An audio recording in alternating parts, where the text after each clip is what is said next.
Hello friends, स्वागत है आप सभी का मेरे यूट्यूब चैनल पर। मेरा नाम है मोहम्मद यासिर सिद्दीकी और आज के इस वीडियो में हमें प्रपोज़ल और ऑफ़र ये जो क्वेश्चंस है इसका आंसर हमें समझना है। ये जो क्वेश्चंस है ये आपको शॉर्ट नोट्स के लिए एग्ज़ाम में पूछा जाता है, टोटल 5 मार्क्स के लिए। ओके, बिना किसी देरी के आज के इस वीडियो की हम शुरुआत करते हैं।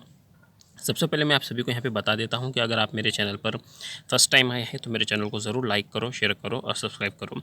ओके, तो प्रपोज़ल और ऑफ़र जो है ये एक ही है, ये एक ही वर्ड है। प्रपोज़ल को ही ऑफ़र कहते हैं और ऑफ़र को ही प्रपोज़ल कहते हैं। तो चलिए शुरुआत करते हैं आज के इस कॉन्सेप्ट को क्लियर करने के लिए।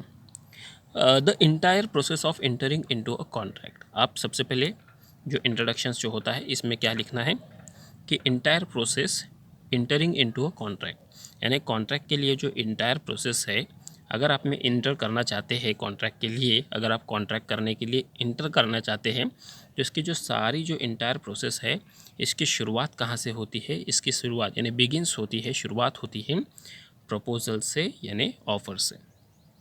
अब ऑफ़र क्या है? An offer made by one party to another party. तो ऑफ़र क्या है कि भाई एक व्यक्ति से दूसरे व्यक्ति की ओर ये क्या होता है, किया जाता है। अब क्या किया जाता है ये हमें समझना ही है, बट आप इससे पहले आप ये कॉन्सेप्ट को क्लियर कर दो।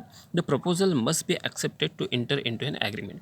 और जब कभी भी अगर एक व्यक्ति दूसरे व्यक्ति के साथ प्रपोज़ल करता है, ऑफ़र करता है, और सामने वाला व्यक्ति को क्या करना पड़ता है, इसको मस्ट यानी एक्सेप्ट करना ही पड़ता है।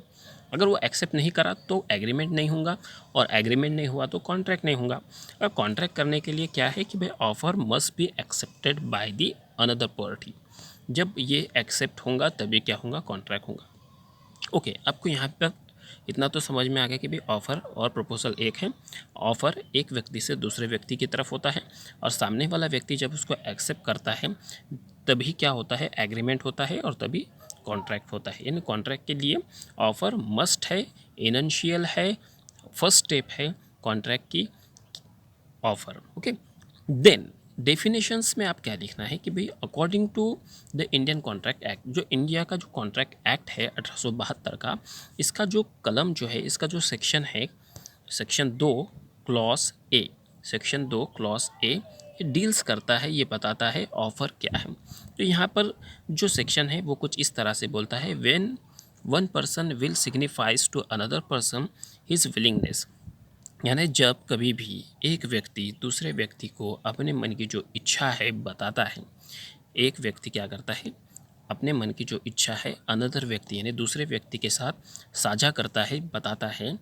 किस लिए बताता है कि भाई टू डू और टू नॉट डू, यानी कुछ चीज़ों करो या मत करो।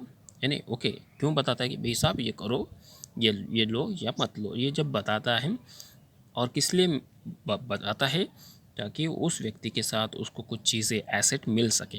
जैसे मिसाल के तौर पे मैं यहाँ पे उदाहरण देता हूँ।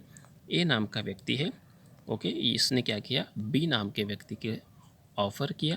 ऑफ़र क्या किया कि भाई ये मेरा घर है, ये घर क्या करो आप, ये घर आप क्या करो, ख़रीदो। कौन बोल रहा है, ए बोल रहा है बी व्यक्ति को कि ये जो मेरा घर है आप ख़रीदो। ये क्या हो गई, ये ऐसा बोलना ऑफ़र हो गया। और जब ये बी राज़ी हो जाएगा, जब ये बी एग्री हो जाएगा, हाँ साहब मैं ये घर ख़रीदने के लिए तैयार हूँ, तो ये क्या हो जाएगा, ये एक्सेप्ट हो जाएगा। अब कितने में होगा, तो इन्हें बोलेंगे भाई 5 लाख में घर है, तो उन्हें बोलेंगे ओके ओके मैं लेने को तैयार हूँ, ये लो 5 लाख रुपए और दे दो आपका घर। तो ये जो सारी चीज़ है, ये सारी चीज़ कॉन्ट्रैक्ट में आएंगी। यानी सबसे पहले क्या होगा, ऑफ़र होगा, और ऑफ़र होने के बाद उसको एक्सेप्ट होगा, एक्सेप्ट होने के बाद ही वो क्या होगा, एग्रीमेंट में कन्वर्ट हो जाएगा। ऐसा सेक्शन 2 क्लॉज ए कहता है। जब कभी भी the person making the offer, जो कोई भी व्यक्ति ऑफ़र को बताता है या ऑफ़र करता है तो उस व्यक्ति को क्या कहते हैं, उसे ऑफ़रर भी कहते हैं और उसे प्रॉमिसर भी कहते हैं। यानी ऑफ़र करने वाले व्यक्ति को ऑफ़रर और प्रॉमिसर कहते हैं। दूसरा है the person who accept an offer is refer to as a promisee और द एक्सेप्टर। यानी जो कोई भी व्यक्ति इसको एक्सेप्ट करता है उसको क्या कहते हैं, प्रोमिसर और एक्सेप्टर भी कहते हैं। ओके, आपको समझ में आ गया यहाँ तक कि भाई जो कोई भी ऑफ़र करेगा उसको ऑफ़रर बोलेंगे या प्रोमिसर बोलेंगे, और जो कोई भी उसको एक्सेप्ट करेगा उसको प्रोमिसी बोलेंगे या एक्सेप्टर बोलेंगे।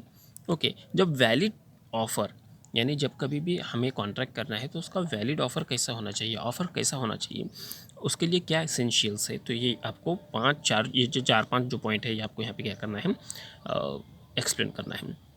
तो पहला पॉइंट इसमें यह है कि भाई there have to be at least 2 parties, यानी ऑफ़र के लिए कम से कम 2 व्यक्ति या 2 पार्टीज़ वहाँ पे होना चाहिए। ओके, एक ऑफ़र करेगा और दूसरा उसको एक्सेप्ट करेगा। और ये जब कभी भी ऑफ़र किया जाएगा तो दूसरी पार्टी जो होंगी तो उसको क्या करेंगे, एग्री हो जाएंगे, सहमत हो जाएंगे। ओके, जब वो इसको एक्सेप्ट करेगा तभी वो क्या होगा, सहमत हो जाएगा। ओके, इसके बाद सेकंड पॉइंट ये है कि every proposal must B communicate, यानी जो कोई भी ऑफ़र होगा इसको क्या किया जाएगा, बताया जाएगा, बोल के बताया जाएगा कि भाई ये चीज़ है, आप इसको लो। ये कैसा बताया जा सकता है, एक विज्ञापन के ज़रिए से आप इश्तिहार भी दे सकते हैं कि भाई मैं ये घर बिकाना चाहता हूँ, किसी को लेना है तो आइए, ऐसा भी कर सकते हैं। या आप कॉल करके भी बोल सकते हैं कि भाई साहब आपको घर होना है क्या, आपके दोस्त को बोलेंगे, आपके परिवार को बोलेंगे। तो ऐसे सारी चीज़ें आप इसमें कम्युनिकेट कर सकते हैं। कम्युनिकेट के बहुत सारे ज़रिए हैं, ये आप कर सकते हैं। इसके बाद है it must create a legal relation, यानी कॉन्ट्रैक्ट में क्या होना चाहिए, लीगल रिलेशन होना चाहिए। क्या है, मस्ट है।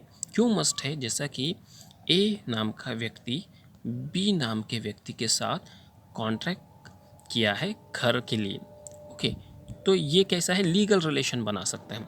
और यही ए व्यक्ति बी के साथ कॉन्ट्रैक्ट करता है चरस, गांजा, हीरोइन, ये ऐसे जो नशीले पदार्थ है जो प्रोहिबिटेड बाय लॉ है, ऐसे चीज़ के साथ उसके साथ कॉन्ट्रैक्ट कर सकता है क्या, तो बिल्कुल भी नहीं कर सकता। क्यों, क्योंकि ये इलीगल रिलेशंस को क्रिएट करता है और प्रोहिबिटेड बाय लॉ है।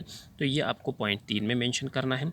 इसके बाद जो लास्ट वाला पॉइंट है, the terms of offer must be certain, और जो टर्म्स होंगे, जो कंडीशन होंगे ऑफ़र की, ये मस्ट होना चाहिए, सर्टन होना चाहिए, इन्हें डेफिनेट होना चाहिए और क्लियर भी होना चाहिए। ओके, जो कोई भी ऑफ़र आप बोलेंगे सामने वाले को देंगे वो एम्बिग्यूअस नहीं होना चाहिए। एम्बिग्यूअस मीन्स कन्फ्यूजन नहीं होना चाहिए कि भाई आप बिका रहे क्या है, आप बोल रहे क्या है। आपको क्लियर बोलना चाहिए कि भाई ये चीज़ है, ये घर है। ओके, ये घर है, 50,000 उसको आपको देना पड़ेंगे, 50,000 में ये बिका रहा हूँ, लेना होगा तो लो, नहीं तो मत लो। तो ये सारी चीज़ें आपको यहाँ पे क्या करना है, एक्सप्लेन करना है। आई होप मेरा ये जो छोटा सा वीडियो है आपको समझ में आ गया होगा। अगर समझ में आया है और नहीं भी आया है तो अगर आपके मन में कुछ क्वेश्चन हैं तो आप डायरेक्टली ये क्वेश्चंस नीचे कमेंट बॉक्स में मेंशन कर सकते हैं। Thank you.